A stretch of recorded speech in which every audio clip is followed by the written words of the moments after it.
Забили на сегодняшний день больше всех мячей в чемпионате Италии. Рональдо и Бирков по 21 мячу. За ними идет великолепный Дель Пьеро, представляющий Ювентус, 20 мячей. И сегодняшний матч судит Бориелло из Мантовы и составы играющих команд. Я назову Удинезе, Савик Шустер познакомит вас с составом Интера. Итак, Удинезе первый, Турчи четвертый, Бертотто пятый, Калори 23-й, Пьерини 3 защитника. В середине поля будут играть 26-й Бакини, 16-й Джаникедо, 28-й Статуто, 30-й Пинеда, 4 Хавбека, 10-й Локателли, 20-й Бирхов, 19-й Йоргенсен. Это игроки нападения. И Закерони главный тренер. 3-4-3. Вернемся и обсудим вот эту всю схему. И в запасе у Удинезе Фрезолини, Санки, Апия, Бакини. Бакини играет. Навас, значит, в запасе Хельвек.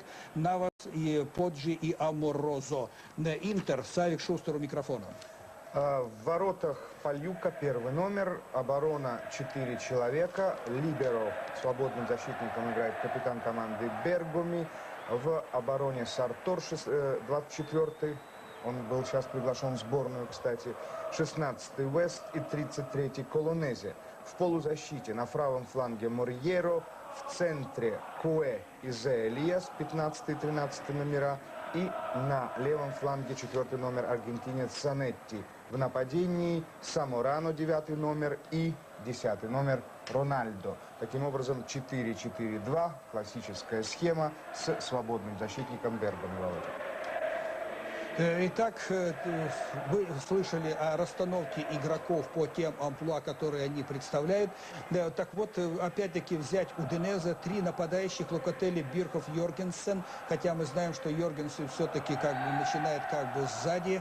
То есть, по сути дела, и нападающий, и хавбек. Но если взять и сравнить, то нечто похожее на игру Ромы с Земаном, главным тренером. Вот эти два наставника в итальянском футболе словно бросают вызов всем остальным. Ваша точка зрения? Ну, еще добавим к ним Альберто Малезани, тренера Фиорентины, который тоже играет при схеме 3-4-3. Ну, скажем, схема 3-4-3, она перспективна тем, что позволяет некую тактическую эластичность. То есть, когда хорошие фланговые полузащитники, они в какой-то момент могут играть в одну линию и защитниками, и поэтому схема она 3-4-3 становится 4-3-3, а даже 4-4-2, то есть, ну, по ходу матча тренер может менять. А исходная вот такая. Я думаю, что Закерони, в отличие от Дземана, является гораздо меньшим догматиком и будет обращать особое внимание на Рональдо. Вот у меня такое ощущение.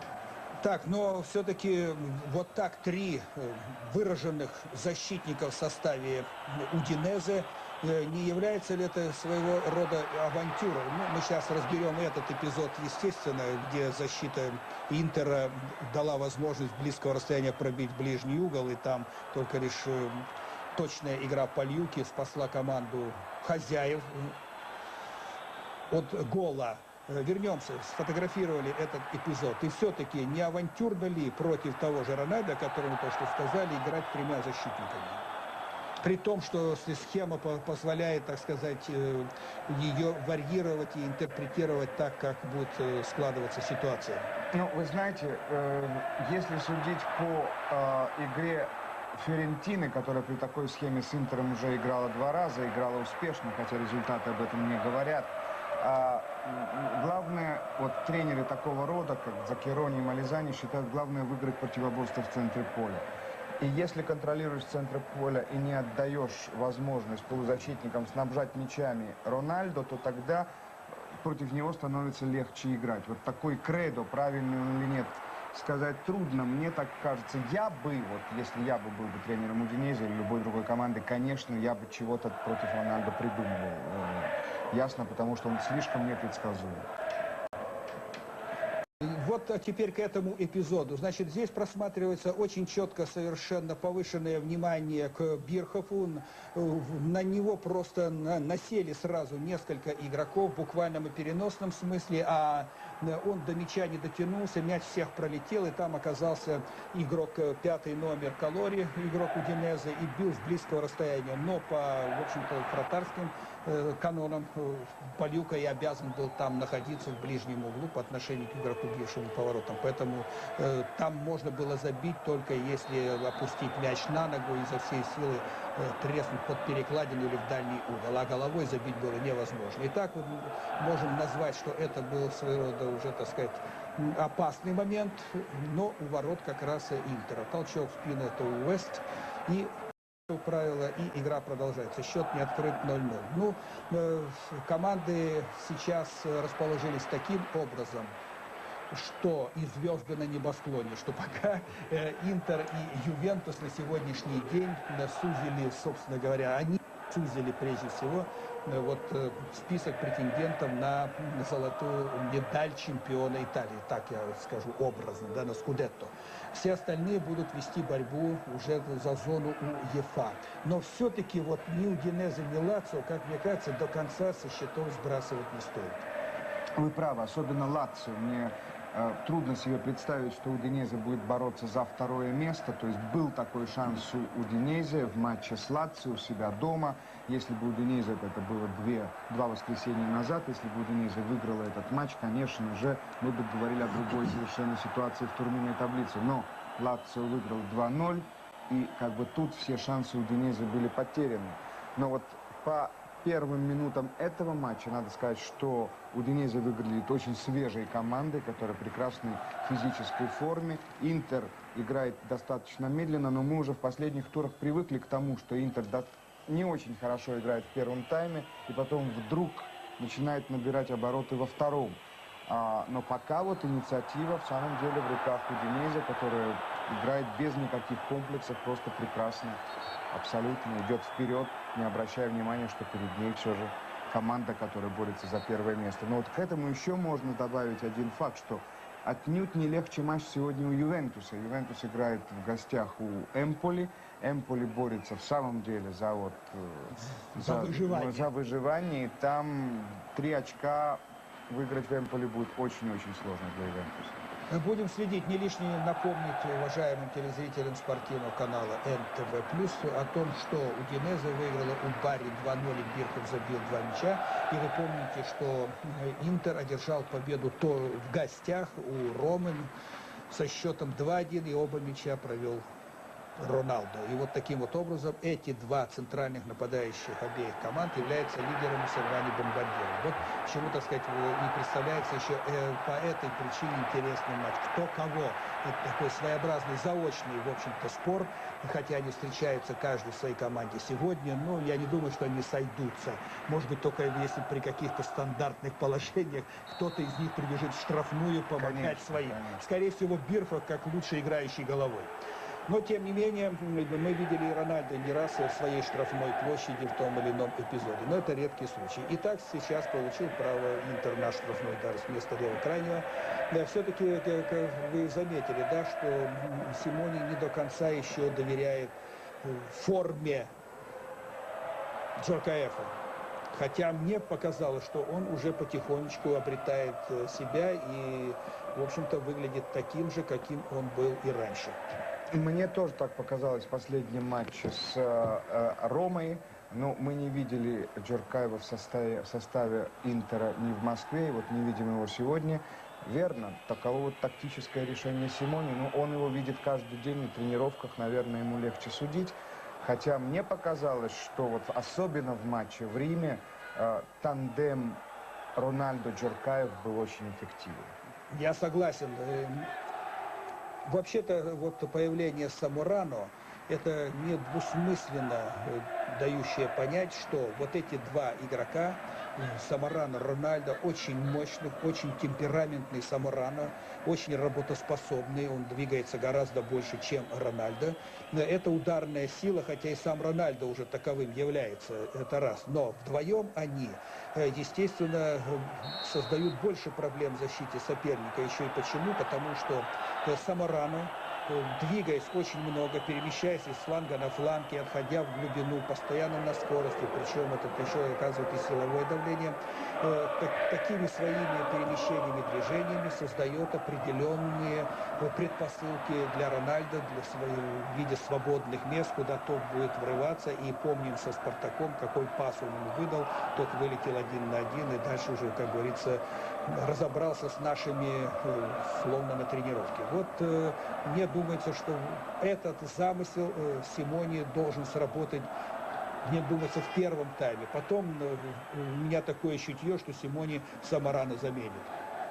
Вполне возможно, конечно. Потом еще имея в виду, что в центре обороны Удинезе играет такой рослый игрок, как Калори, который очень часто подключается. Вот мы его видели как раз в тот момент, когда Берхов не смог ударить. Да, он с правого фланга подошел, был момент углового. Он любит подключаться к атаке, вот как раз в такие моменты. И я думаю, что чтобы держать его тоже под неким давлением своей штрафной площадки, чтобы он не терял из виду Самарану, конечно же, это тоже своего рода необходимость для Симоне. Но будет ли играть, заменит ли он Самарану или нет, вы знаете, вот меня удивил состав Интера в Москве. Ну, этот же.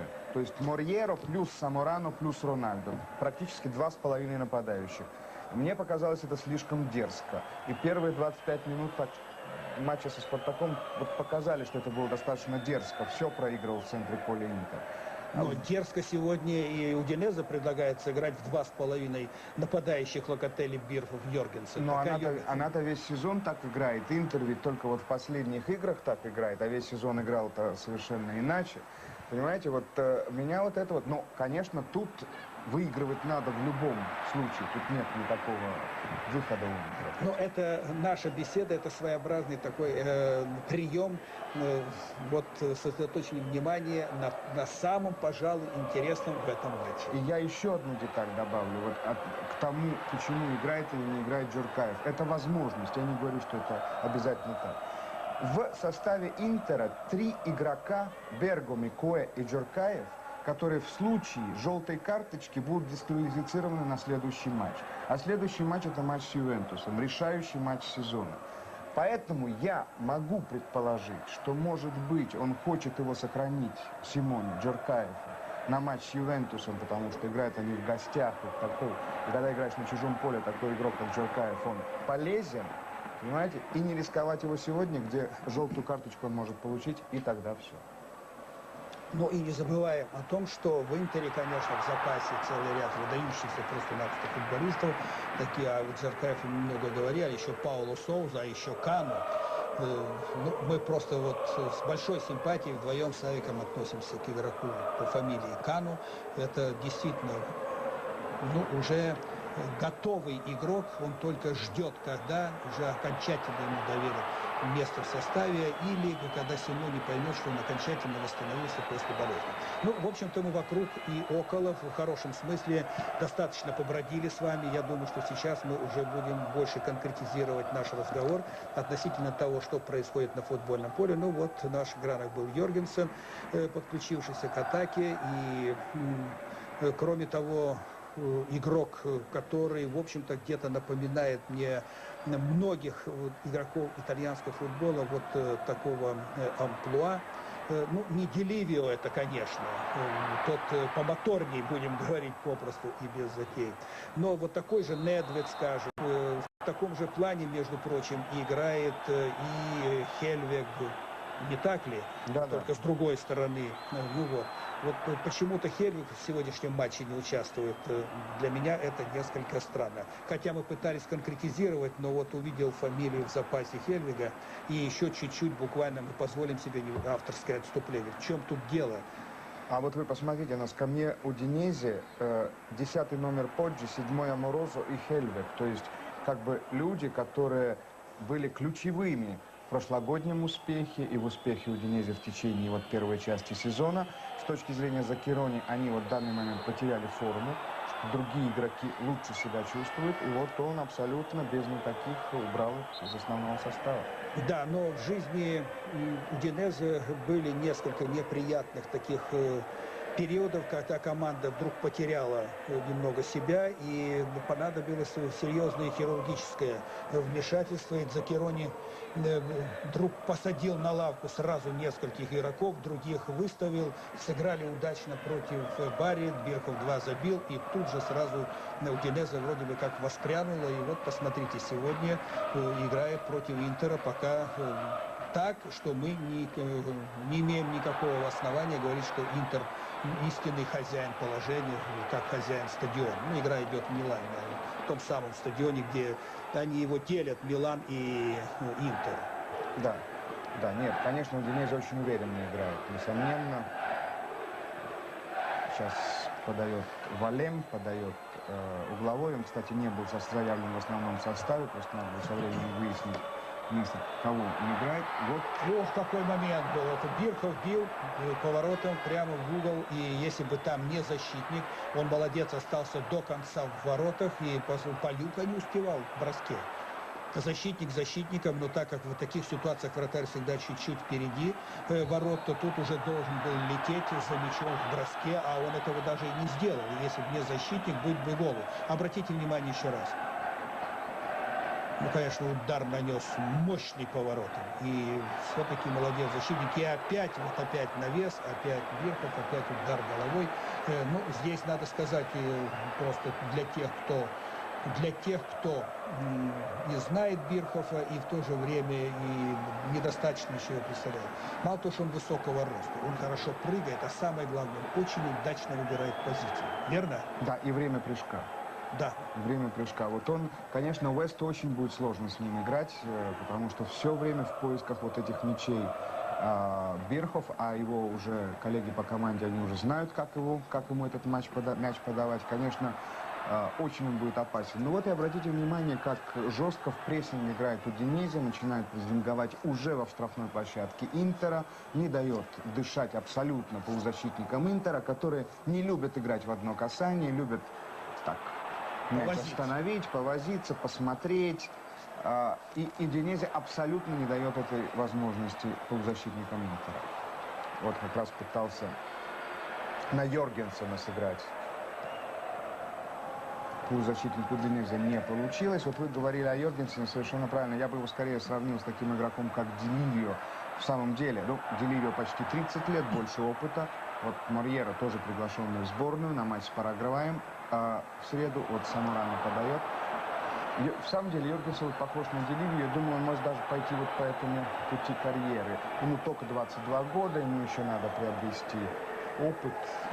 Ну, возвращаясь к этому эпизоду, который только что вы видели у ворот Удинезе, конечно, Самарано имел возможность послать более точно в борьбу, во всяком случае, но точном направлении Рональду, а там другого варианта больше не было. Ну и вдруг забросил за голову остальных, и Симони, конечно, возмутился. Я только так и понимаю его реакцию, вот когда нам его крупно показали. Видите, теперь Рональдо далековато отошел назад, отдает мяч опять Самарано. Самарано, обратите внимание, вот первые 15 минут играет на правом фланге, сейчас, правда, ушел в центр, это по ходу игры, а Рональдо остался уже на правом краю, они поменялись местами. Атака Интера, сейчас вернемся к рассуждению, молодец, Пунчер нырнул туда для того, чтобы перехватить мяч, все правильно было, и вот что бросается в глаза. Самарано играет больше справа, и о нем почему-то вдруг защитники забывают, он получает все чаще мячи свободно. И дальше уже, так сказать, по обстановке работает с мячом. Другой вопрос, что не всегда удачно. Но, тем не менее, это уже нечто похожее на задумку Симони в этом матче. Будем наблюдать, пока, так сказать, запомните, о чем говорили. И сейчас атака снова Интера, пас налево. А Самарано уже с своим флангом. Левого пытался атаковать. Ну, мы говорили о том, что Самарано этот человек, который будет носиться по всему полю, физически очень сильный игрок. Чувствуется, что и подготовлен, скоростной выносливостью обладает очень хорошей. Ему 5-10 рывков подряд сделать труда не составляет. Но многое в его игре зависит от того, как ему помогает, а скорее всего, как его поддерживают в этих усилиях товарищи по команде, раз, ну и, конечно же, как он сам действует в заключительной стадии. Все-таки тонкостью паса, по большому счету, он не обладает. Хотя в матче со Спартаком его пас Рональдо с паузой зная манеру игры Рональдо, он ему выдал, конечно, ну, лучше, как говорится, уже не придумаешь. То есть, другими словами, когда идет игра, и он ее ловит, кураж всегда присутствует, то Самарана так же трудно остановить, как и Рональдо, хотя тут больше забивает. Итак, 0-0 в матче Интер-Удинезе. И, конечно, приятный факт, честно говоря, меня лично радует, что стадион просто-таки забит до отказа. Джузеппе Меацци, знаменитый стадион, ранее знакомый всем как Сан-Сиро. Зелиас бросает из боковой, получает обратный пас. Да, вы правы, вот сказав о том, что любят игроки Интера повозиться с мячом. Вот смотрите, ну это, знаете, извините за некоторое ордо, может быть, не особо внимательно. Знаете, вот это, как говорит, попер на буфет все время. Знаете, ну некуда лезть. Отдай здесь и быстро откройся, получишь пас, если все будет хорошо развиваться. Нет, значит, игрок продолжит там атаку, найдет другой адрес. Опять плечешь сразу двух. Он уже двоих уже на себя натянул. Значит, понятно, что где-то обязательно есть свободный игрок. И, может быть, даже он рядом. Если уже двое рядом с ним. Вот это, я вам скажу, то, что отличает истинно классного футболиста, который читает игру. Если он увидел перед собой двоих, значит, он моментально, даже математически просчитал, что на каком-то участке поля на одного меньше. Свой свободен. Вот Йоргенсен уходит в контратаку. Вот это... Такие мячи любит, конечно, получать Бирхов, немножко повыше, немножко назад. Да, наверное, бросается уже в глаза, как вы думаете? Я сейчас пытаюсь еще, честно говоря, понять, что Вест, так сказать, сторож Бирхофа. Да, Бирхоф, да, Вест играет против Бирхофа, это персональная опека, он за ним следит по всему полю, это его задача. Да, точно, вот он, раз он уже тут, ну, он сам мощный парень, этот Вест. Но, тем не менее, уже пару раз проиграл Бирхофу вверху. Вот это Рональдо. Пришел на место левого защитника своей команды. Слегка помассировал ему игрок Удинезе ахиллово сухожилие. Судье это не понравилось. Рональдо тоже штрафной. Вот. Значит, мы уже можем сказать, что не играет 28-й номер статута, а играет Валем. Валем, который был травмирован и, ну, выздоровел, наверное, вчера. Да, очень быстро. Тем не менее, это очень важный игрок для Удинезе, потому что он играет в роли диспетчера, он распределяет мячи, он диктует ритм игры в центре поля. Это игрок, который, конечно, важен для Заккерони. Вот.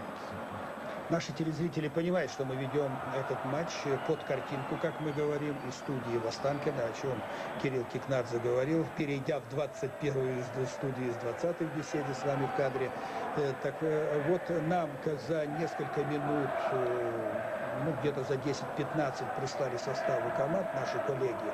И вот состав резко был изменен уже непосредственно перед началом встречи. Верно ведь? Да, совершенно так верно. часто бывает, потому что обе команды выходят полностью на разминку тех составов, которые заявлены на этот матч, в составе тех игроков. И вот опасный момент, и вне игры судья поднял флажок, и Кое даже оглянулся на бокового, сам-то хитрец чувствовал, что залез в офсайд. Но на всякий случай оглянулся. Если нет поднятого флажка, значит продолжим. Но не будем забывать, что Кое в матче с Самдори забил потрясающий, помните, гол с места правого крайнего, также подключился и ахнул поворотом. Там еще мяч чуть-чуть задел ногу защитника Самдори, и уже потом он улетел в ворота.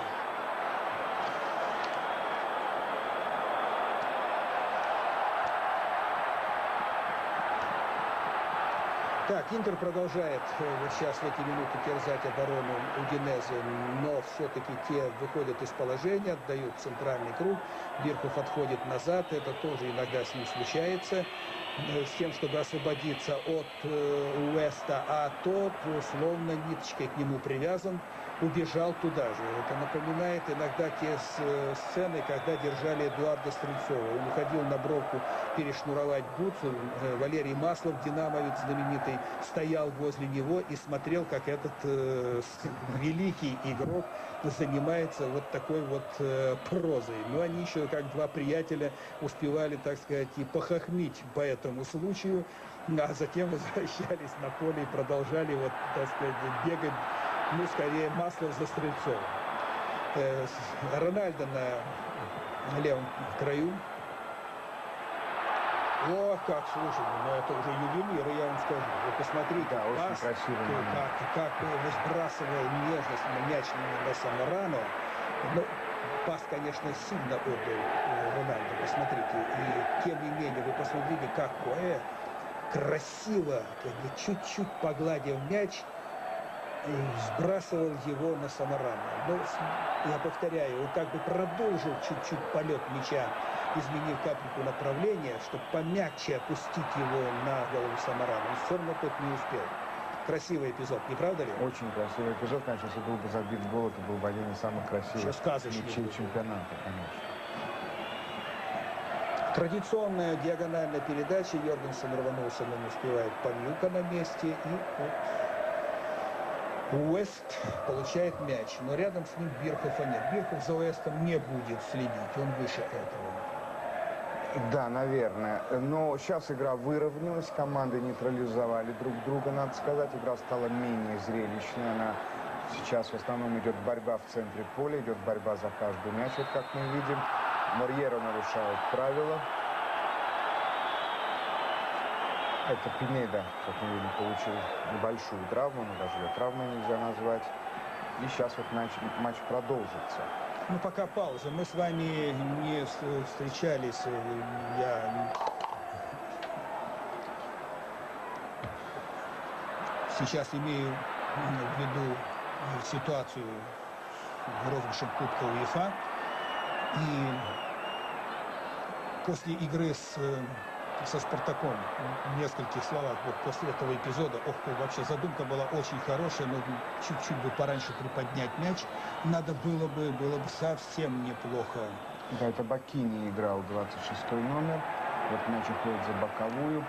Пинеда, который играет на левом фланге, выбрасывает Йоргенсен. И вновь из-за боковой Удинезе. Длинная передача в центр. Вот Бирхоф. Вест следит за ним. Отдает Бакини. Бакини возвращает мяч в штрафную. Нет, там нарушение правил. Игра рукой была. Или от Бирхоф оттолкнул соперника. Тут надо на повторе внимательно посмотреть. Но как бы то ни было, судья очень быстро разобрался в эпизоде и остановил игру.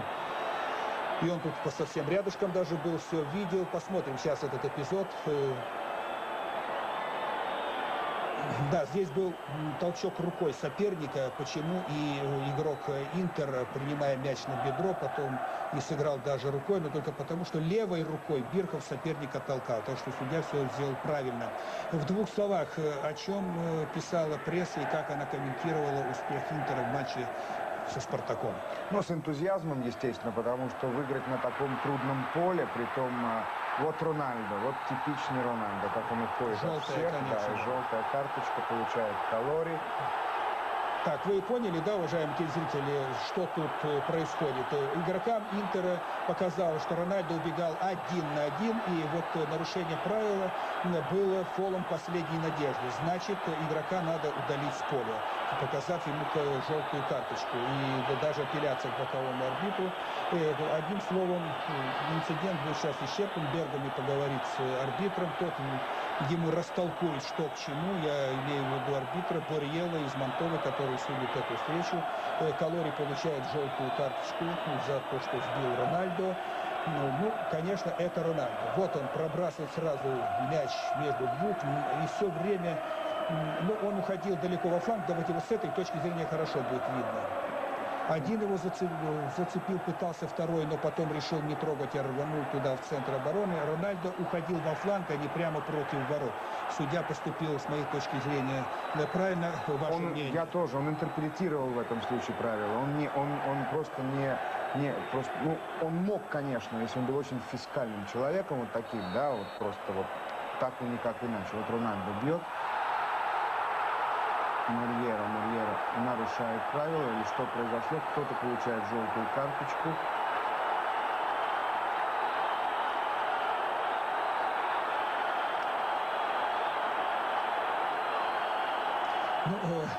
Бергами хороший, он сказал, просто хорош Бергами. Сейчас уже Бакини, потому что выскочил слишком рано из стенки, я так полагаю. Да, рукой сыграл Бакини, он рукой отбил мяч. Да. Опять-таки Бергами просил, чтобы ему дали красную карточку, но... Нет, вы знаете что, если еще раз повторять, то у меня вот отложилась в памяти зрительно, что он был в штрафной площади и пенальти надо давать просто-напросто. Вполне возможно, да, вы правы, наверное. Да, и Бергами говорит, что сыграл рукой в штрафной площади. А арбитр дает повторение, потому что он слишком рано выскочил. Да, и повторение, и все такое. Вот смотрите, он рано выскочил, во-первых, задрал ногу, там, но это еще на игровом расстоянии, это не опасная игра. А вот дальше он сыграл рукой. Вот, но первым нарушением был выход из стенки очень близко, и судья раньше дал свисток. А в этой вот суматохе и в шуме трибун, видимо, не расслышали свисток дальше футболисты. Ну, еще раз повторили штрафную, вот видели удар, но это уже было мимо, был Рональдо. Итак, счет не открыт 0-0. Ну, вот видите, как взбудоражили футболисты Интера публику. И Бергами, который успел вернуться, остановил игрока Удинезе. Вот нарушение правил со стороны Мурьера, абсолютно очевидное. Ну, сейчас, мне кажется, что можно сказать, что матч начался. Страсти уже накалены. Уже были опасные моменты у тех и других ворот. Уже как бы ясно, что обе команды, что в этом матче ничьи, наверное, не будет. Ну, если мы взглянем на турнирную таблицу, вот Рональдо в штрафной, видите, выбил головой мяч. Вот как раз они столкнулись с Бирхофом в этой ситуации. И Валем возвращает мяч в штрафную, пытается это сделать, не получается. Куэ Заэлиас выбивает мяч в центре у игроков Удинезе. Не думая, не посылают вперед. Вот подхватывает мяч Куэ. Вест. Вест играет на Заэлиаса. Заэлиас, конечно, молодой игрок, но уже показывает вот абсолютный талант диспетчерского плана. Потому что всегда он на правильном месте, даже если, как вы правильно отметили, когда он оказался там на левом фланге, перед ним два игрока, надо было отыгрывать и идти вперед. Но это с опытом приходит, по-видимому, учишься считать и начинаешь понимать, что кто-то свободен.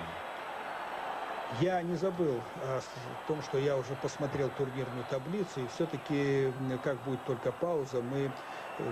Вот, например, сейчас, смотрите, Лацио 56, Удинезе 52 очка, Рома 49. Удинезе на 4-м месте. Интер идет вторым. Разница очком между ним и Ювентусом. Я вам скажу такую штуку. Если Удинезе выиграет у Интера здесь, то там так все обострится, что матч Ювентус-Интер станет не просто матчем за Скудетто, а, по-моему, он будет в 2 раза дороже. Потому что рядом за второе место, за второе место уже пойдет борьба, конечно, да. Поэтому я думаю, что очень хорошо все это понимают футболисты Интера во главе со всем руководством. Но больше вообще, так сказать, все это представляет себе и зарядили себя на эту игру. Вот таким вот образом, как сейчас они играют, игроки Удинезе. Сейчас или никогда, между прочим, так складывается ситуация. Кто знает, как в будущем году будет этот клуб выступать с учетом того, что лидер атаки, столб ее, будем так говорить, вокруг которого все формируется. Бирхов уже собрался в этом. Да, Бирхов собрался в Милан, по всей вероятности, и уходит тренер Захерони, уходит, может быть, Фиорентину. Малезани уходит в Парму. Ну, в общем, все это слухи, Да, вот. но изменения будут большие. Вот этот вот напряженный чемпионат проходит на фоне фантастических слухов вокруг вот футбольного рынка. Кто уходит и кто не приходит. Сегодня в Италии появился слух, что Барселона, чтобы вернуть себе Рональдо... Медведь еще бегает, а шкуру делит. Да, уже делят. Чтобы вернуть Барселону Рональдо, предлагает 500 миллиардов лир, но это что-то вроде там 300 миллионов долларов, на какую-то фантастическую цифру. Кто предлагает? Барселона. Ну, вот это, да, вот сегодня пришла эта новость из Испании, там в одной газете на первой полосе это написано. В общем, вы понимаете, вот такие. Я понимаю, что все это неправда, но все равно вот фон создается такой этим футбольным рынком, что не обязательно хорошо. За Шевченко ничего больше не предлагают, но... Ну, вот говорят, что очень заинтересован Милан Шевченко. Но, понимаете, сейчас ведь очень такую тонкую игру ведут менеджеры команд. Они когда объявляют, что... И агенты тоже. Агенты это нечто, конечно. Но когда они объявляют, что они в ком-то заинтересованы, это значит, они в этом человеке как раз и не заинтересованы. Так, конкретизируем. Ох, да. У Самарана просто удар не получился. Может быть, еще и от того, что он очень резко вылетел мяч в его направлении. У него не было времени для замаха, прицельного удара. Вот Рональдо подавал. Мяч, смотрите, видите, отскакивает к нему. И неудобно еще к тому же. Но молодец, все-таки по мячу попал, пробил. Ну, не получился до конца по тем причинам, о которых я сейчас сказал. 0-0 в матче Интер-Удинезе. Толчок в спину штрафной выполнил футболисты Интера. Так хочется сказать, вдали от нас, у противоположной трибуны. Да, конечно, такой матч, как Ювентус-Интер, хотелось бы видеть живьем. Конечно. Но такова и наша жизнь, поэтому, так как у нас уже громадный опыт, рука набита тоже, мы разберемся и отсюда. Игра продолжается Интер-Удинезе, 0-0 и маленькое такое затишье. Ну вот Самарано оказался в этом первом тайме уже 2 раза на правильном месте, 2 раза мог забить, правда, но не повезло головой, не повезло ногой, но я думаю, что это должно немножко как бы озаботить Дзаккерони, что все же он оказался свободным 2 раза. Да, но вот при наличии такого игрока, как Рональдо, который отвлекает постоянно на себя защиту, одного-двоих, как правило, значит, освобождаются свободные места, разумеется, в обороне. И плюс, конечно же, уже не хватает игроков, которые бы следили вот так же плотно и опекали плотно, как это делает Рональдо. Нет таких уже игроков в обороне. Их просто не хватает. Им надо другими вещами еще заниматься, понимаете? Ну, поэтому вот... играть с Рональдо тоже легко, и поэтому. Вот он уходит еще раз от Калори. Калори сейчас не может нарушать правила, потому что получится... Да, с пасом, конечно, иногда у Рональдо и с видением поля, в отличие от Пеле, который когда-то сказал, прибавил ли он в мастерстве, цитирую лишний раз, и он гениально ответил, этот молодой тогда еще человек. Я стал лучше видеть поле. Подключился справа игрок, и только ему надо было отдать пас, а не вперед по диагонали, как это пытался сделать Рональдо, да еще двинул на ногу сопернику. Ну, а навес, вратарь на месте, Турчи обязан был так играть. Барьера его атаковал, голкипера, они там немного столкнулись. Но я думаю, что Турчи сейчас, так сказать, демонстрирует нам маленькую вратарскую хитрость. Вот, ну, тут Барьера не прав на все 100. Потому что он выставил еще колено вперед и, конечно же, попал по печени Турчи. А посему, ну, конечно, тот испытывает некоторые болезненные ощущения, но все-таки он продолжит игру, я имею в виду вратаря, там все будет в порядке, я в этом не сомневаюсь. Но и полежать тоже в этой ситуации полезно. Почему? Потому потянуть время, дать возможность своим прийти и слегка, так сказать, выпустить пар из энтузиазма, значит, из баллона энтузиазма под названием «Интер». Ну, правда, некорректно сыграл Морьеро. В порядке, я не сомневаюсь.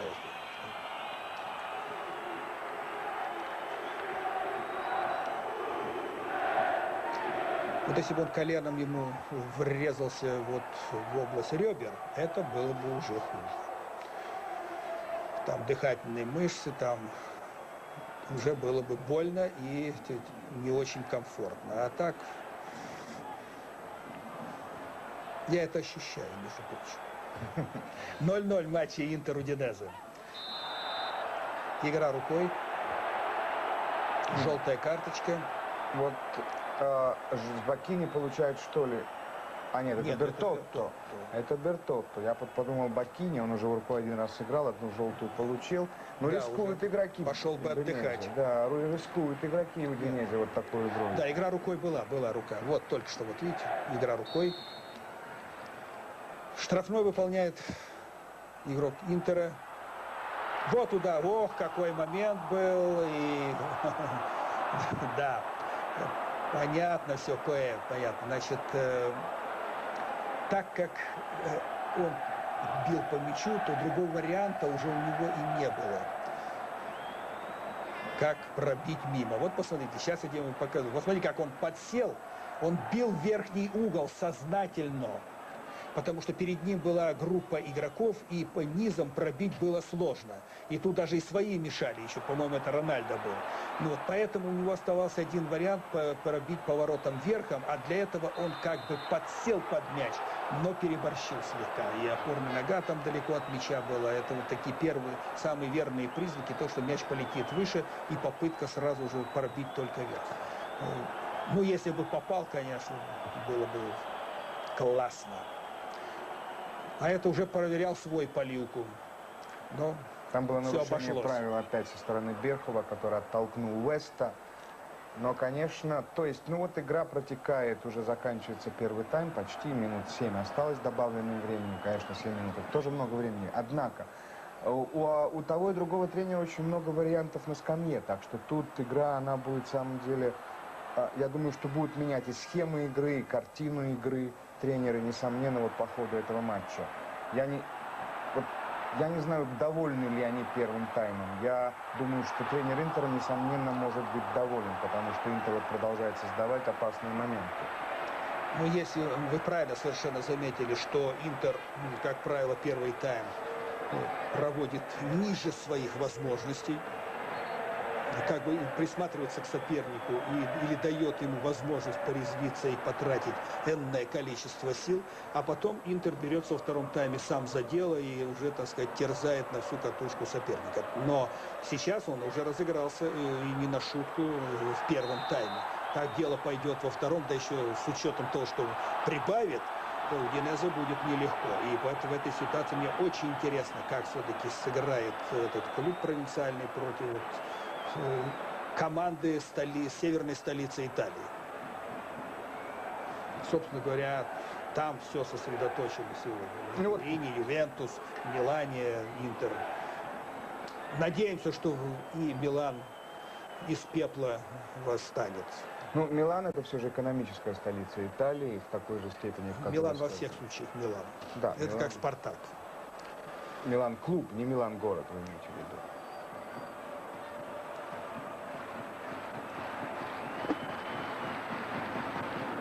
Валем у мяча, и Калори тоже рядом с ним. И вам не показалось, что Бергами, узнав о том, что он введен в состав сборной Италии, введен? Нет. Еще пока нет? Еще нет. Нет, но это пока еще предварительный матч с Парагваем. Ну, так, я уже хотя бы поэтому, он же да. это не котировался так уже больше.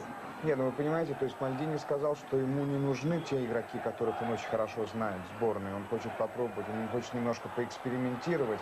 Будет играть, вот Пальюка прекрасно сейчас сыграл. Будет играть в сборной Мурьеро, наверное, в первом же тайме против Парагвая. Они искали в Италии такого соперника, который напоминал бы немножко Чили. Вот команду в их группе, они будут играть с Парагваем.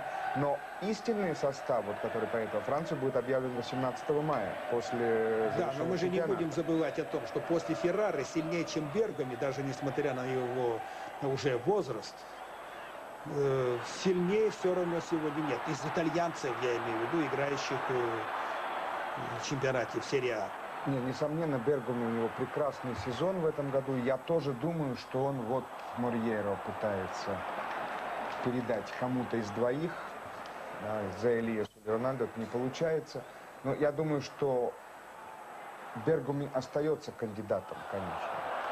Я почему затеял разговор об этом игроке? Вот он сейчас крупно был на экране, он был там в споре тогда у штрафной площади Удинезе.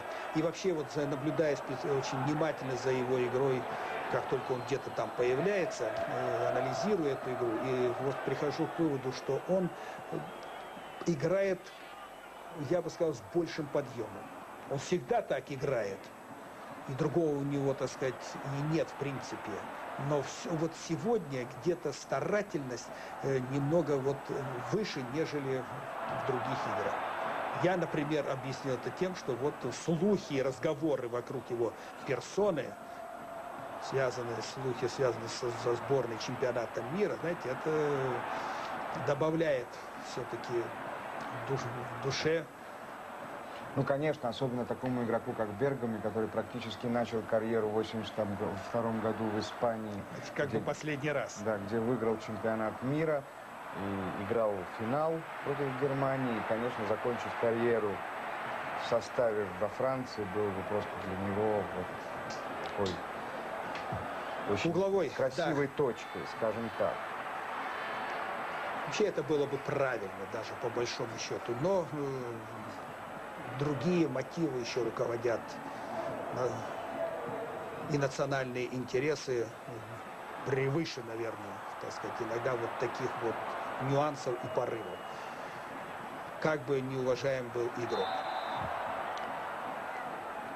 Так, Йоргенсен нарушил правила, и посмотрите, как быстро вводят мяч в игру футболисты Интера. Играет очень широко, пас направо.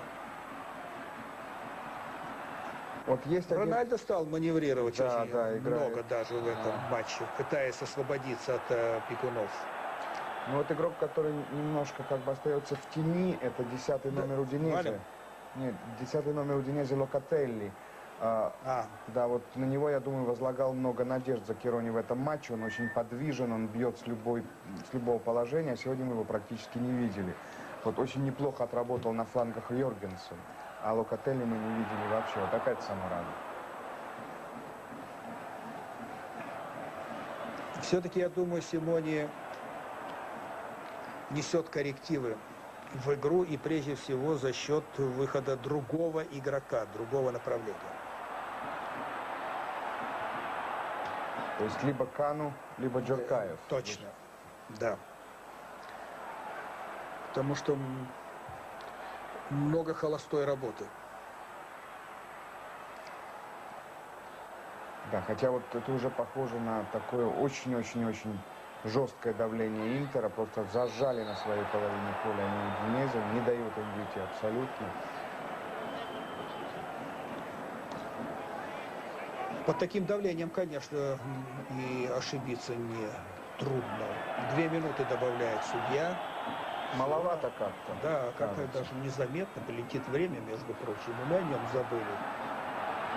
Скажем прямо, правда? Да, да. То ли увлекла нас беседа, а нам пищу для размышлений дает сама игра, и игроки в ней участвующие, ситуация в турнирной таблице. В то же время и игра смотрится. Нет, смотрится, несомненно, игра хорошая. Она напряженная. В самом деле понятно, что команды понимают, что у каждой своя цель и что может измениться ход чемпионата, именно исходя из результата в этом матче. Желтую карточку надо показать сейчас. Ну, только штрафной дает. А это было умышленно, между прочим. Ну, судья прощает игрока Удинезе, а я только что еще раз обратил внимание, что Уэст не очень часто играет даже дальше, чем Бергуми к своим воротам. Может быть, его отодвигает туда Бирхов. Понаблюдаем. Это очень интересный эпизод, но уже, наверное, во втором тайме. Подряд несколько нарушений. Это от того, что игроки Удинезе опаздывают в борьбе непосредственно за мяч. И, как правило, уже не мяч ловят, а ногу соперника. Ну, ничего, опять-таки, страшного нет. Но судья уже дал свисток. Вставай, парень, и сейчас игра будет продолжена. Ему уже нельзя терять темп. Сейчас его команда диктует условия. Тут очень важно вот вскочить, потерпеть, быстро ввести мяч в игру. Потом уже разберемся и пострадаем. А вот в этой ситуации уже соперник перегруппировался, посмотрел, где кто стоит, бежит, куда. Вот навес, удар поворотом.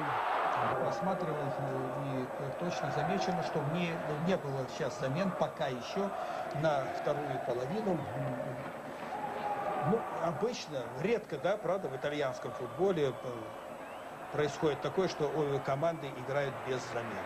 Практически редко. Да, но редко замены тренеры проводят во время перерыва, чтобы не дать вот как бы той возможности другому тренеру приспособиться к этим заменам сразу. И в основном они в ходе второго тайма. Замены в перерыве только из-за травм в основном проводятся. Неправильно атаковали Рональдо, он же быстро вводит мяч в игру. В атаке Интер, обманное движение, все хорошо, удар поворотом. Это за Элиас, вот сейчас его дриблинг был удачен. Удачный дриблинг был, но расстояние было далеким до ворот. И поэтому, с моей точки зрения, для Турчи удар не представлял никаких сложностей. Он просто-напросто взял, перебросил мяч через перекладину. И, в общем-то, это абсолютно правильное решение. Ловить было опасно. Тем более, что он находился в нескольких метрах от линии ворот. Точно. Уэст стал очень часто приходить в штрафную при розыгрыше стандартных положений. Сейчас вот Удинезе воспользуется тем, что Уэст ушел туда. Правда, здесь оттянулся назад хавбек. Так что равенство сил было в обороне. И в скорости, к тому же, игрок Интера превзошел соперника. И вот этим эпизод и был исчерпан. Да, вот это Томас Лукателли, которого мы очень мало видели в первом тайме. Вот во втором это первый его рывок. Конечно, Сарстор оказался очень на месте и очень я быстро. подчеркну, что так как он отобрал мяч, обогнав, давненько я что-то такие вещи не видел. Я чаще вижу в таких ситуациях могучий подкат террористический. Вот, мяч куда-то улетает. Соперник, если не сбивается, то, во всяком случае, сам спотыкается, летит через ноги, падает. В общем, динамики много в таких эпизодах, как правило, они тоже такие моменты привлекают. Но вот здесь это была классика отбора мяча, классика. И, честно говоря, сердце немножечко порадовалось. Я очень люблю такие моменты. Так подчеркнем то, что вы сказали, что Сартор был приглашен в сборную и в среду, наверное, дебютирует в составе сборной Италии. Это опять-таки эксперимент Чезаре Мальдини. Но так как нет Феррары, ему надо пробовать защитников, именно создавать вот глубину обороны даже на скамье, потому что на чемпионате мира травмы бывают и, конечно, нужны хорошие очень запасные. Так, возвращаемся на футбольное поле стадиона Джузеппе Меацци. При переполненных трибунах проходит встреча Интер-Удинезе. И пока что Интер, как бывало уже не раз в последнее время, сходов во втором тайме взялся, как говорится, за дело. Ну, Занетти уже сняли швы, и, по-моему, если они были, но, во всяком случае, уже наклейки на брови нету. А вот, кстати, в матче с Монако получил травму игрок Ювентуса Инзаги. Ох, красиво, как играют Заморано и Рональдо. Правда, не получилась эта стенка. Вернемся. И вопрос остается относительно Инзаги. Ну, сегодня он не играет. Ему наложили 28 швов на лицо, на верхнюю губу. Да, на верхнюю губу. 28. Где они там поместились? Так, смотрим этот эпизод. Рональдо уже на шаге и на втором в одно касание предлагает стенку сыграть с Саморано. Саморано все правильно делает. Конечно, здесь они сработали так же, как в матче со Спартаком, с той лишь разницей, что здесь, в центре обороны, защитник оказался очень проворным молодым человеком и успел мяч перехватить. Пройди этот мяч на ногу Рональду. Было все то же самое, что во втором случае у ворот Спартака.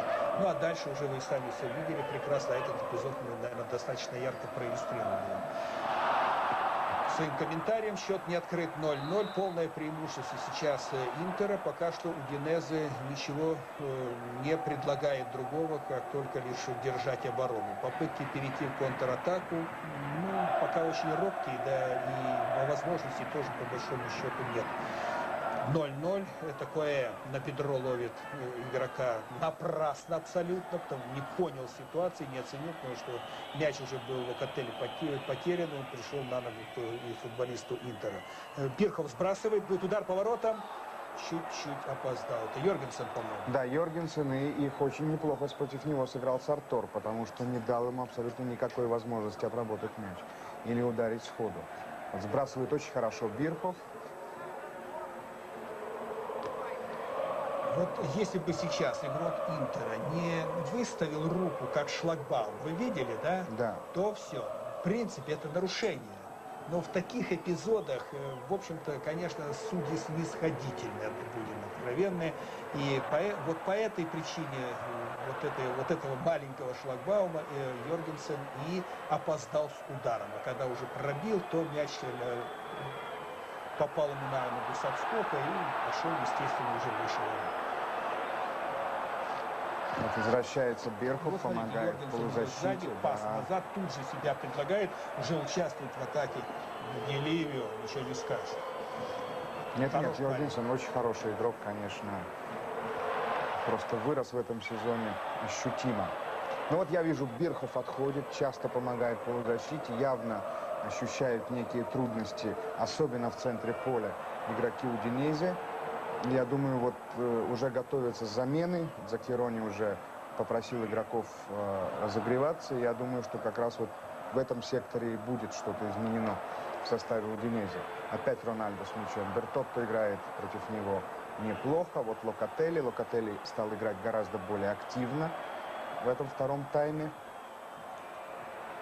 Ну, слишком.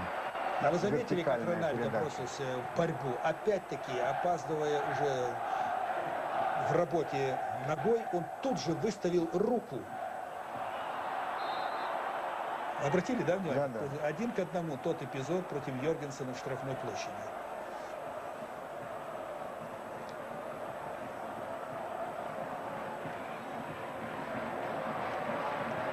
Я даже, знаете, задумался над вот этим моментом борьбы за мяч. Вот единоборство такое, это что? Я для себя это не нахожу ничего нового. Так как Эдуард Малафеев работал руками на поле, это можно просто легенды рассказывать. Понимаете, все проходило. Вот. Штрафной выполнит футболисты Интера. Нарушение правил. 0-0. Интер Удинезе. В общем, замены нужны. Нужны замены. При всем том, что старается Интер, естественно, очень много двигается. Но, повторяю, что-то пока это в холостую. Уж я даже не редактирую себя. Я по-прежнему настаиваю, так сказать, на этом вот, на выражении, в понимании того, что происходит. Много движений. Саварано, тот же Рональдо, мы видим, носятся по полю, меняясь местами, отходят. Потом устремляется вперед по очереди один, другой, а то и вместе, и никак. Никак, да. Во-первых, наверное, все-таки хорошо организована оборона, будем говорить. Да, и центр поля Удинезе хорошо, хотя их переигрывает Интер, особенно количественно, но, конечно, очень много создает игры Интер, вот, да, объем игры большой, а результатов пока никаких. Да, это подкупает. Вообще, вот такая вот игра, она подкупает. В общем, и, может быть, даже ее можно назвать и зрелищной, но КПД. Невысок-то? Невысок.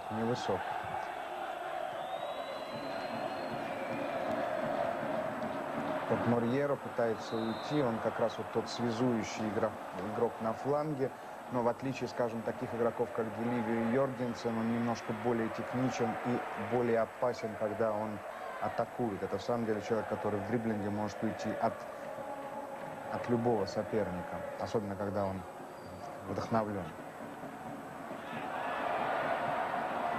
Ну, это обычный Самаран.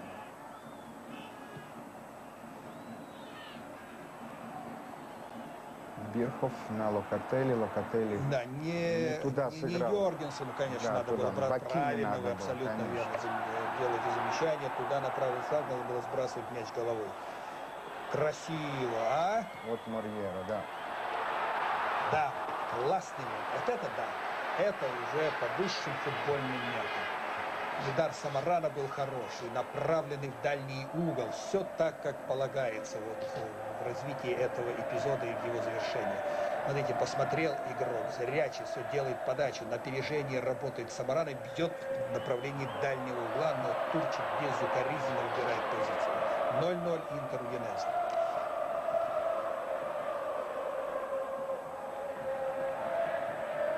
Морьера. Да, что-то Удинезе не видно, и как-то Не Бирхов видно, тоже не завял. видно. Задавил Интер, вот так, грубо говоря. Уэст, вот сейчас налево Санетти. Очень небрежно сыграл Да, сейчас Санетти в этот момент. поэнергичней бы надо работать было Бирхову.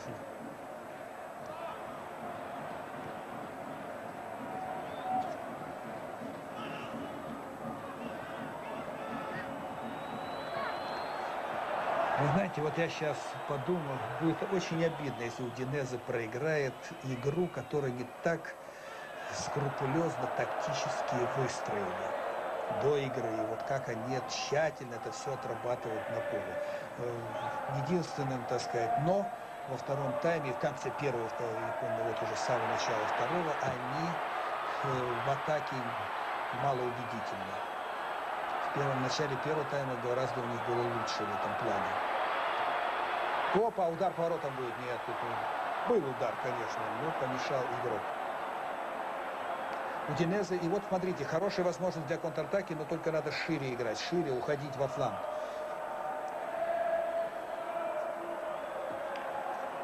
Да, немногочисленные. Не слышат подсказки. Да, но они... Вот сейчас вот только, видите, отправлен мяч на правый край, навес. Ну, без претензий этот навес, просто чтобы немножко... как бы, Если уж сбить есть такой, ритм. а? Да, сбить ритм и все. Совершенно верно. Но если есть такой игрок, как Бирков, то дай паузу, подожди, пока он уже даст понять, что он готов к приему, и набрасывай туда. А раньше времени ни в коем случае этого не надо было делать. И ему, кстати, все время повышено. Потому что он обладает возможностями гораздо большими, нежели любой защитник, даже тот же Уэст, который за ним ходит как тень. Ну вот начинается замена, да. Хельвек выходит на поле. Так, их кого же меняет Хельвек? Вот как раз Йоргенсен, по-моему, покидает Заменил поле. Йоргенсена и теперь получают... Нет, Бакини. Бакини. Все правильно. Да, ну что ж, теперь получается уже два Йоргенсена на поле в составе Удинезе. Да. Да, потому что Хельвик в том же ключе работает, что и Йоргенсен.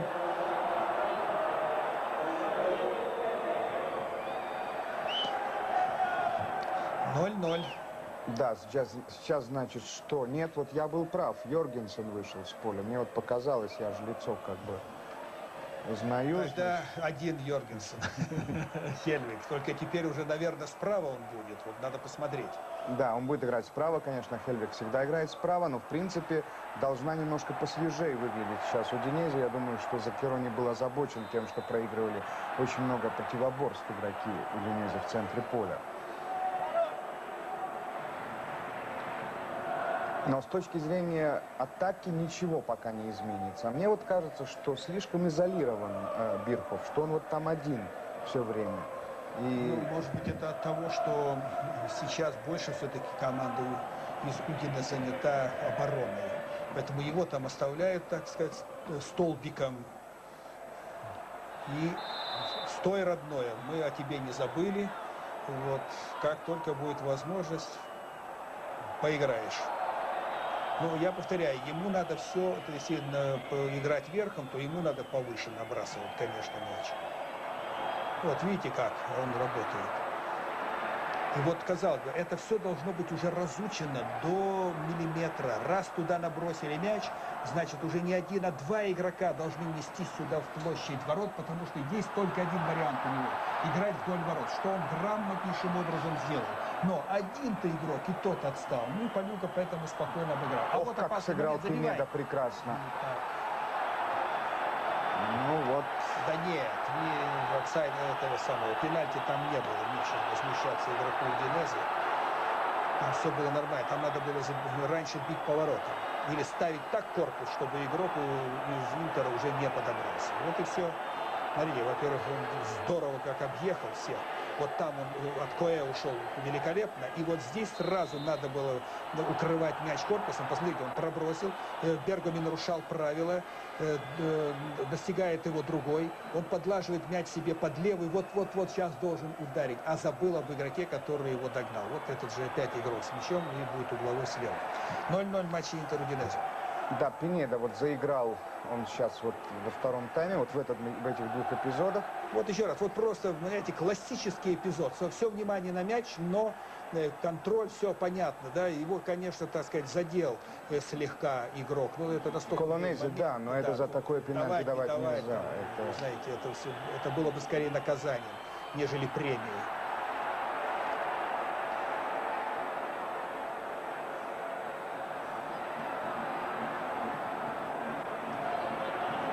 У Палюки мало работает, но он должен быть все время на чеку. Это понятно, так сказать, такова вратарская доля.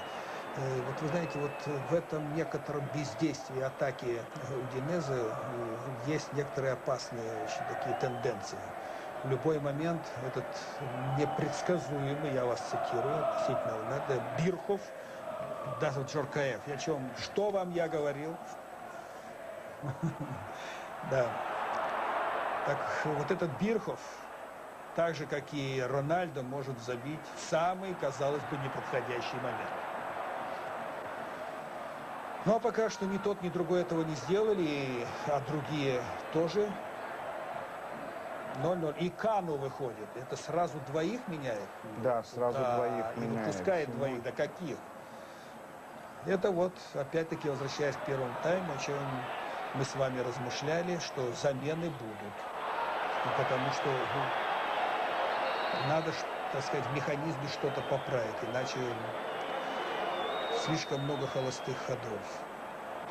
Думаю, что Самурано точно покинет поле, а вот на место кого Так, выйдет Джоркаев, это очень интересно. Джоркаев. Ну, мы как-то уже привыкли к Джоркаев. Я просто на вас ссылаюсь.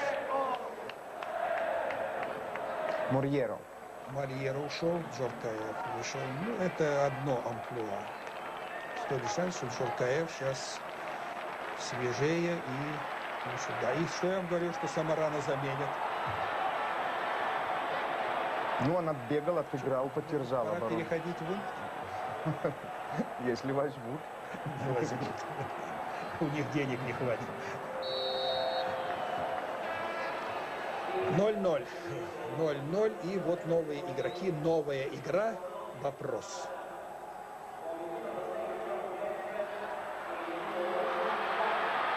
И вот Кану сразу же вступает в борьбу. И Турчи. Турчи по-вратарски все сделал верно.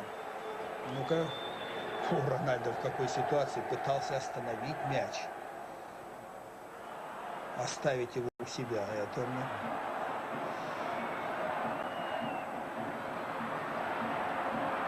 Ох, как проигрывает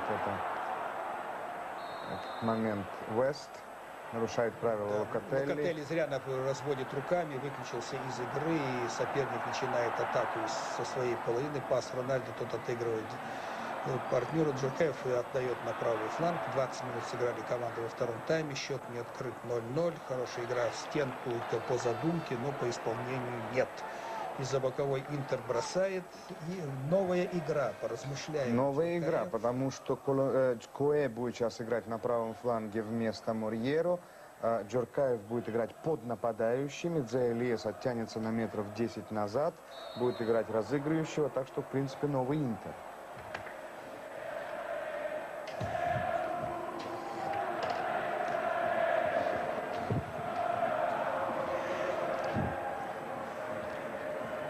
Ну вот действительно, приобретет ли игра другие черты? Очень интересно.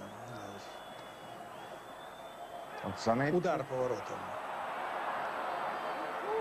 Успел убрать руку Турчи, когда понял, что мяч летит мимо. Ну, Занетти опять попало. Только из одной травмы вылез. Сейчас попало ему по носу. Ну, парень вообще мужественный, между прочим. Тогда игрок Сандори, вы помните, ушел с поля. Да. Вот. А Занетти остался и бился до конца. И потом опять выходил на поле с наклейкой. Но, наверное, в матче с Интером Инзаги играть не будет. Нет, будет, по крайней мере, так он заявил, что он сделает все, чтобы вернуться в основной состав. Он сделает все. Как будет заживать? 28 швов на верхней губе. Ну, Правда, наверное, время еще есть. Да, время есть, но потом там, наверное, много внутренних швов тоже, да, там не только все внешние. Но рассекли ему губу просто. Я видел этот эпизод. Я считаю, что Монако Ювентус игра была высшего класса, не так ли?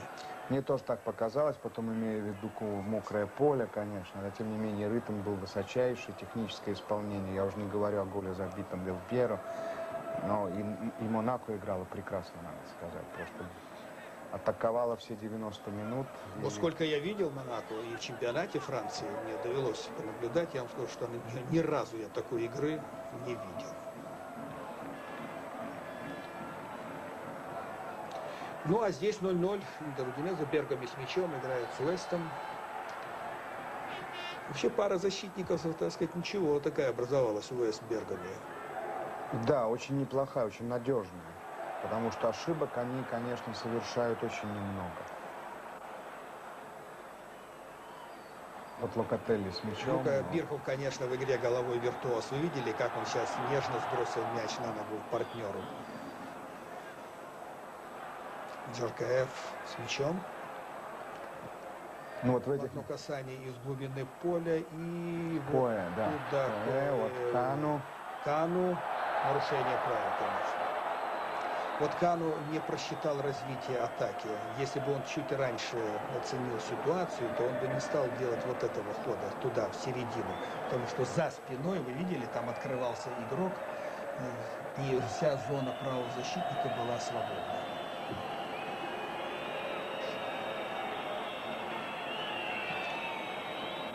Ну, фолов, видите, нарушений. 21-16. Что это количество подходящих? Удар поворотом будет? Нет, это Рональдо себе проткнул мяч туда на ход на правый фланг. И еще раз нарушили правила игроки Удинезе. Ну, нельзя не обратить внимание на то, что против Рональдо грубо не играют. Его толкают, его сшибают. Но его, так сказать, как в остальных случаях по ногам не лупят. Нет, конечно. Это... Есть это уважение к игроку такого класса, но оно просто очевидно. И надо отдать ему тоже. Он смело идет в борьбу. Он ноги не убирает никогда. Он стоит до конца. И вот за счет этого тоже очень часто забивает. Мяч за пределы поля. Да, за пределы поля. Вот у меня ощущение, что Интер сейчас в поиске этой новой игры, потому что состав, в самом деле, изменился, изменилась схема, пока еще как бы не очень получается.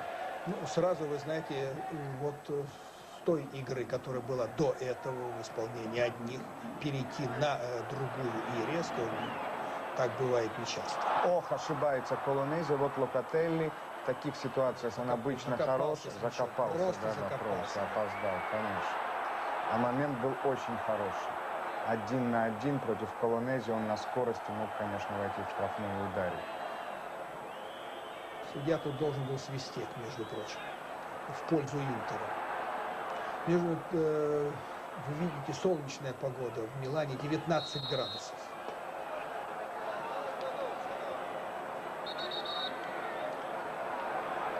Да, вот интересно и любопытно, что Заккерони пока в нападении не меняет никого. Вот только Йоргенсена он заменил, но в принципе ничего не получается. Как бы с этими партнерами Бирхов играл не очень часто в этом сезоне. И конечно же, мне казалось, что Удинеза в последние минуты может и рискнуть чего-то, попытаться все же забить гол, потому что 0-0 тоже счет, который не устраивает Удинеза. Не потому, что вот сейчас мы еще Хельвига никак не видели в деле, вот, но мне странным показалась вообще замена Йоргенсена. Может быть, поэтому и там ошиблись наши коллеги в титрах выдав Бакини. Вот, потому что, знаете, вот логики я не вижу. Йоргенсен очень прилично играл на левом фланге. Такую Хельвига направо и в такую, игроки такого амплуа с одной и с другой стороны. Тут бы уже, так сказать, пришлось серьезно задуматься игрокам Интера, что с ними делать. Да. Вот Зеалия сбил поворотом, угловой удар. Ну и сейчас уже мы входим в то время, которое можно назвать нервно напряженным. Потому что сейчас уже надо забивать, вот минуты проходят. Ну, с учетом того, что Интер забивал очень часто на последних минутах, вот, то этот фактор сбрасывать со счетов нельзя. Фактор борьбы до конца. И об этом факте тоже забывать не следует. Очень Тем более, точно. что всегда существует компенсированное время. Мы такое еще никак ни разу с вами не употребляли этот термин, добавленное в классическом варианте. Вот Джуркаев слева, подключается Зеалиас, он ему отдает мяч. Ну, сейчас попытка подать в штрафную, да, так она, в принципе, была осуществлена, но уже был потерян темп.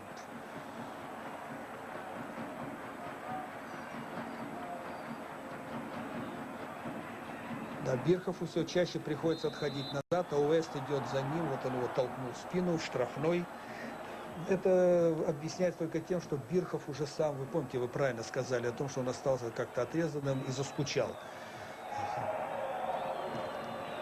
Вот А вместо него там в атаке другой игрок, и Пальюка не дает мячу уйти на угловой. А это Локотелли. Ну, Локотелли у нас обозначен, естественно, как нападающий. Бирхоф, Йоргенсен был хавбеком, а с выходом Хельвига, значит, уже эта схема по амплуа изменилась, потому что мы знаем Хельвига как игрока середины поля, и посему Локотелли, Бирхоф, вот два нападающих, все остальные это уже хавбеки, так что тут трансформация произошла. Ну, Кану пока еще ничем себя тоже не проявил, Джуркаев вошел удачнее в игру. Хельвига мы тоже пока не видим по-настоящему в деле. Того, которого мы знаем и которому столько уже хороших, сложно подчиненных и сочиненных предложений подарили. Вот знаете, опасный момент. Да, это не просто опасный момент. Я вам скажу, что поймать такой силы пущенный удар головой, смотрите, да еще все сделать для того, чтобы попасть по воротам. Он же мало того, что он его поймал головой, да он еще его пробил по воротам. Я просто немножечко ему не хватило везения. Попади, никак, что там Пальюка бы не сделал. А вот сейчас опасно. Кое. Может быть, Джуркаеву не надо было отдавать такой короткий пас штрафной. Может быть, вы правы, да, самому попробовать. Попытать пробить поворотом.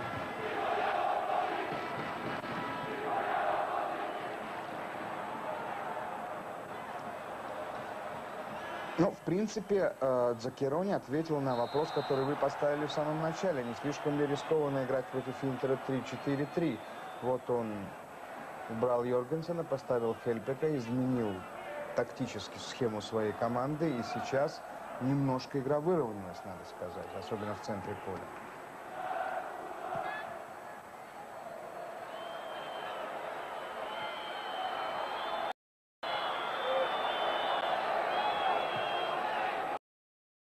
Толчок в спину штрафной.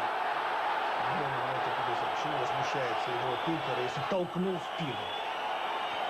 Ну что, если на своем поле играет, значит, все должно быть в пользу Интера, что ли? Какие-то наивные вещи демонстрирует тот же Кое. Да, явно причем толкнул в спину.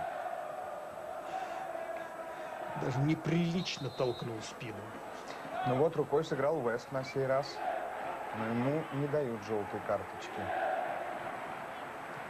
15 минут остается до конца игры. Конечно, вот сейчас входят вот в ту временную зону, где кто забивает, тот выигрывает, я боюсь.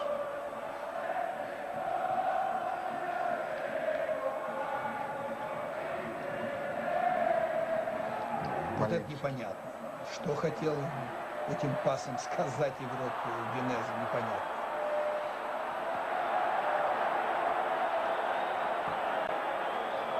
Здесь напомню, было бы подойти сразу. И было нарушение правил, конечно. Зелес затолкал соперника, но судья пропустил. Тут же навес на левый фланг. Кану отошел туда-назад немного. Делает обманное движение. Это Зелес, да, должен играть обратно. То есть немножко назад. Это Сартор. Вот Куэ. Против него играет Пьерини. Играет удачно. Зелес. Навес. Рука. Можно продолжать. Судья верно сделал, что не остановил игру. Ну, дальше, конечно, игрок Интера должен сыграть был точно. Вот Остановка Хельбек была бы в пользу перехватил мяч. Вот провинившегося. Хельбек перехватил мяч. Локотелли просто берет игру на себя.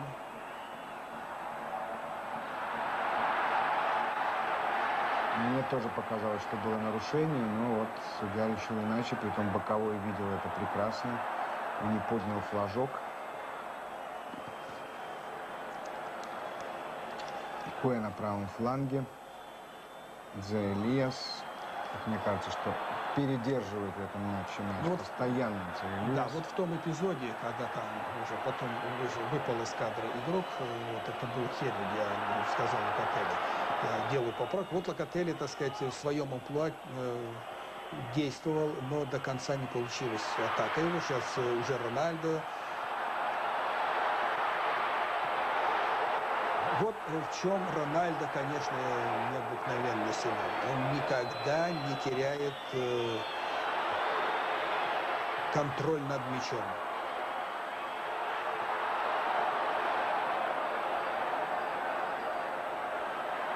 Бергами. Да, это вот Бирков. Локотелли очень хорошо выбил из-под ног. Валем. Некому давать. Вот на Бакини, который сейчас уже на левом фланге. Перехватывает мяч Сартор. И вот Бергами и всей командой Интера опять бросается вперед. Сартор на Джоркаева играл. Куэ. Публика просто рыдает. Так жаждет гола. Очень хорошо выходит Сартор. Опасно было, опасно. Вот Кану не получается. Самоотверженно играет защита, да? Да, очень, конечно. Бергами. Да, вот смотрите, как публика поддерживает эту команду. Тут не атаковать просто нельзя. Вот Полонезе, в самом деле, вся команда на половине Удинезе. Что делать Удинезе в такой ситуации? Должен быть хотя бы один игрок, самый умный, самый толковый, который в центре должен получить мяч и предложить всем ничего не обострять, а устроить просто перекатку мяча. Подержать мяч, попросту говоря. И вот этот вот порыв наступательный постараться сбить сразу же Интера. Вот. Очень хорошее средство, да, но, увы, даже попыток таких я не вижу. Ну, все-таки Бакини наконец-то Покидает поле, выходит на поле Поджи, нападающий. Значит, Заккарони все же решил, что закрываться в обороне так очень опасно. И поэтому... Конечно, с таким натиском Интеру это будет действительно сверх даже опасно. Я, может быть, усилю. Интер 8 угловых подавал, 5 только Удинезе. Ну, это не такой уж серьезный показатель преимущества одной команды над другой. И вот на тебе. Не мытьем, так катанием. Джоркаев забивает. Вы Джоркаев, я Джоркаев.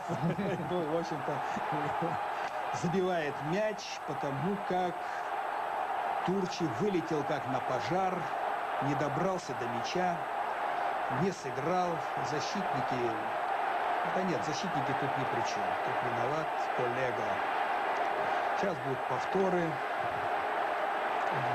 Важный гол, очень важный гол, потому как развивается матч. наверное, одного может и хватить. Ну, а может так, что сейчас вот развалится Удинезе, Интер исчезнет. Вот посмотрим. Посмотрите, вот навес. Турчи выходит и не добирается до мяча. Ну-ка. Да нет, ну так же нельзя играть в вратаря. Только вылет и одним кулаком, а не вот то, что он сейчас сделал. Он и помешал своему, и сам до мяча не добрался. Да, Хельвик на него очень зло посмотрел, потому что как раз Хельвик опекал Джеркаева, да, и на него посмотрел очень зло после забитого мяча на Турчи. Знаешь, как иногда говорят футболисты, мимо денег. И вот еще одна замена в составе Удинезе. Выходит на поле бразилец Аморосо на место Локотелли. И таким образом сейчас Удинезе играет своим классическим нападением. Берхов, Поджи, Аморосо. Это вот та тройка, которая принесла вот успех в прошлом сезоне и в первой половине этого сезона.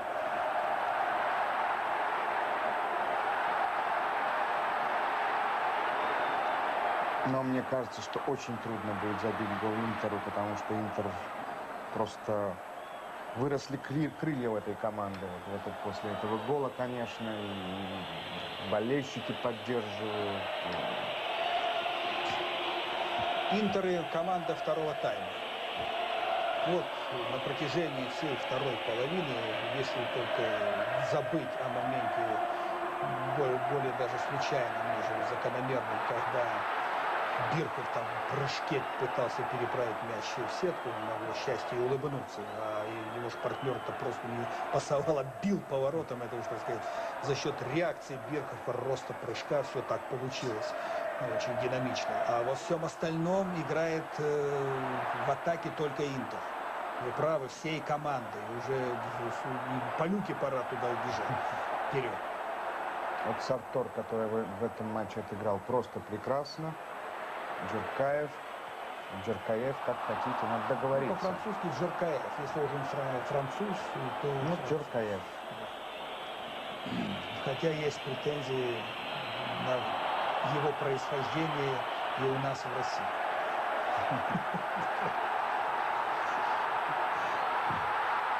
Вне игры было. Вне игры судья не дает вне игры, а вот Турчи здесь как бы реабилитировал себя. И что же сейчас происходит? Красная карточка. Он же не нарушил правил Турчи. Ничего не понятно, так Турчи уходит с поля. Или он за пределами штрафной схватил, выйдя за штрафной площади. Смотрите. Вот посмотрите. Да, смотрите, он выходит. Вот он на линии пока. Нет, а Рональдо-то еще до линии, и он его роняет там. Вот видите, он сам лежит на линии. Рональдо, вот смотрите, видите, ставит штрафной, где иначе пенальти давать надо. А он не нарушил, он нарушил правила тем, что он рукой был вне штрафной площадки. Он же до Рональдо-то не дотронулся, он мяч-то взял. Да, значит, вот за то, что он сыграл сознательно за пределами штрафной площади руками, это и есть, так сказать, фол последней надежды. Разницы никакой нет в том, что он сбил Рональдо или он поймал мяч руками за пределами. Нет, верно, в этом смысле верно. Мне казалось, что было в штрафной, а оказалось, что нет. Нет. Тогда все правильно. Да. Линия входит в площадь штрафной. Линия. Да, вот Удинезе больше не может проводить замен, потому что и полевой игрок становится Пинеда, уругваец, становится ворота, самый низкий игрок вместе с Валеном. Это, да, он, конечно, по-моему, очень даже умно. не знает, как свитер вратарский надевается. Он сначала надел перчатки, а потом стал напяливать свитер. А так как перчатки там еще с наклейками, то такое, знаете, это как смычком по струнам. Вот. Ну, сейчас достаточно попасть по воротам, я боюсь. А кто его знает? А вдруг он хорош? А? Он, да, смотри, как руководит классно. Так, вот, давай.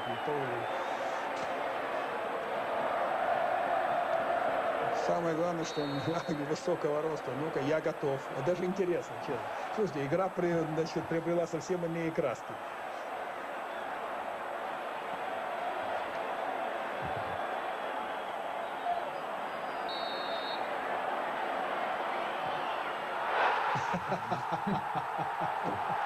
как раз тот момент, когда новоиспеченный вратарь двинулся в правый угол, посмотреть, где же что лежит, так сказать, да, расставил ноги в полушпагате. Так в этот момент Рональдо пробил.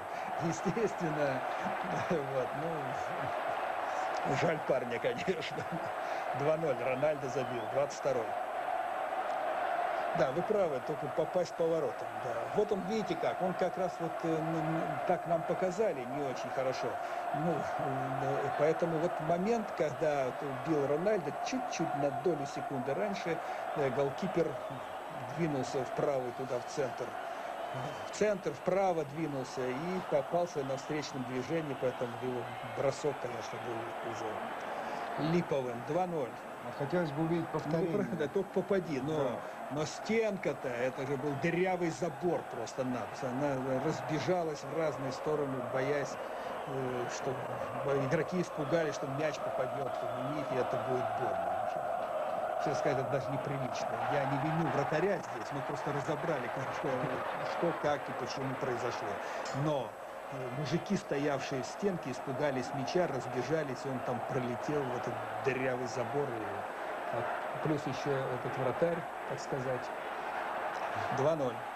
Ну, за спину высоко. Вот я хотел бы увидеть повторение момента, потому что как же так Рональдо оказался на таком отрыве и не был в положении я, честно говоря, забыл об этом эпизоде. Вот, вы среагировали очень быстро и здорово, но почему-то. Но самое ведь замечательное заключается в том, что игроки не протестовали. Нет, не протестовали, нет. А это первый признак, что, наверное, было все верно. Вот Кан может забить гол, если найдет возможность ударить по воротам. Да, игра сделана. Все. 2-0. Интересно, как там Ювентус в Эмполе. 0-0 первый тайм. Да, ну, как бы там ни завершилась игра, гонка продолжается. Гонка продолжается, но это как уже такой, знаете, голливудский финал итальянского чемпионата. Что бы кто бы ни делал, все равно вот как бы эти две команды будут решать вот в этом матче судьбу чемпионата. Да, но Удинезе отвалилась. Мысли о зоне УЕФА. Но Лацио проигрывает. Все такое случилось с хорошей командой. Это в первом тайме. Мы же не знаем, как закончится вообще эта игра.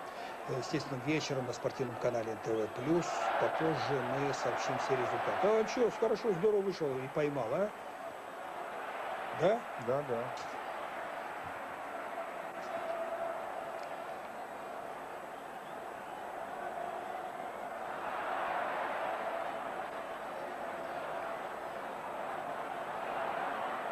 Ну, несмотря на то, что вот концовка матча такая странная, мы не часто видим такое. Я первый раз. Да. Давно такого не видел. И вообще, так сказать, вот за несколько лет последних первый раз, когда вратарь становится в ворота. Тем не менее, надо сказать, что Интер выиграл заслуженно, потому что больше этого хотел, больше играл. Ну, в общем-то, наверное, все-таки Симони замены правильно произвел. Вовремя то же самое. Почувствовал нормально, как развивается игра. Посмотрел еще, да, не идет в том варианте состава, какой был. Потерзал тот состав. Отдадим должное все-таки Самарану и другому игроку, который ушел с поля, и Марьеро.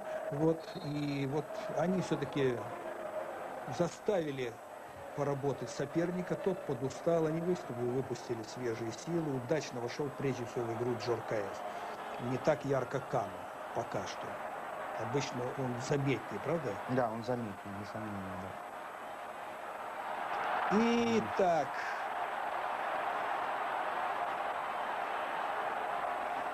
Игра на перегонки. Вот сейчас мы поговорим о Рональдо. Значит, это тоже Рональдо. В первом тайме мы видели, в перерыве обменялись репликами, да, что Рональдо не так уж здорово видит поле. Помните, вы говорили? Да, конечно. Подтверждаете? Подтверждаю. Да. Так вот сейчас он сделал все. Вытянул на себя игроков, в связи с чем осталось совершенно неприкрытым Джоркаеф. У меня такое впечатление, что повторят еще этот момент. Но пас 2 с минусом. На ход, только на ход, на шаг вперед, даже на 2 можно было давать. И Джоркаеф как на тренировочке, спокойненько, 1 на 1. И с его техникой, начиная с центра поля. И вот, так сказать, а ведь такой момент может вообще один быть. И может он решить судьбу встречи, скажем, против Ювентуса. И с таким пасом, я развел руками, понятно, да? Ну, 2-0. Рональдо.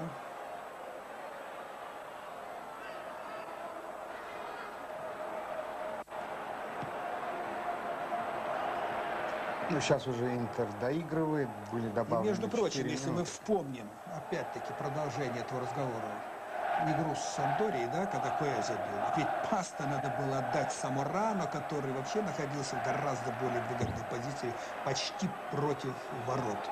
А он загнал Куэ, ну там счастье еще улыбнулось, помните, мощный удар, там мяч в ногу, изменил направление, вратарь не успел переложить себя, и мяч летел в сетку ворот.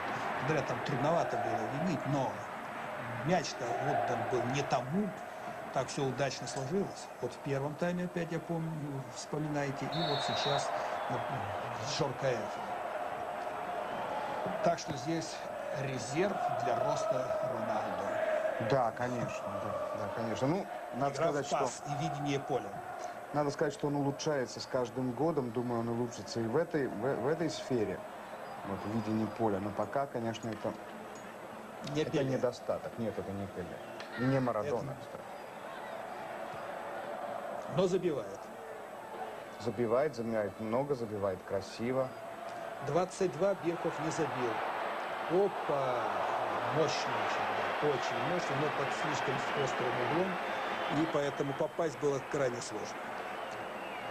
Так, Рональдо, единоличный лидер пока что вот с учетом этой игры, этого гола. Но мы не знаем, как Ювентус с Эмполи играет и что там Дель Пьеро сделал. Правда, Дель Пьеро отставал, он шел третьим. На 1 мяч отставал сейчас. Сейчас 22, 20-21 у Бирхофа. Но в первые 45 минут Дель Пьеро в Эмполи не забил.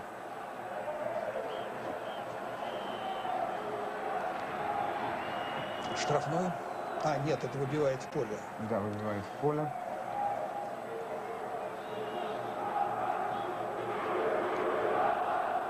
Вот уже посылают на 3 буквы болельщики Интера Ювентус. Уже как бы начался матч Ювентус-Интер, который, несомненно, будет длиться 7 дней в Италии. Так, мы тоже в ожидании этой встречи. И заканчивается матч 2-0.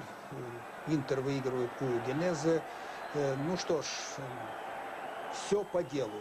Интер, в принципе, оказался сильнее и с точки зрения организации игры, и с позиции осуществления этой игры на поле.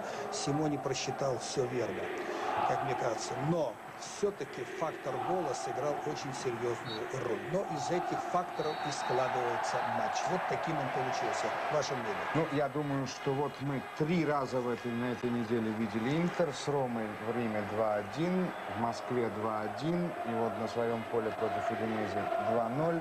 То есть, ну, я думаю, что эти результаты сами о себе говорят.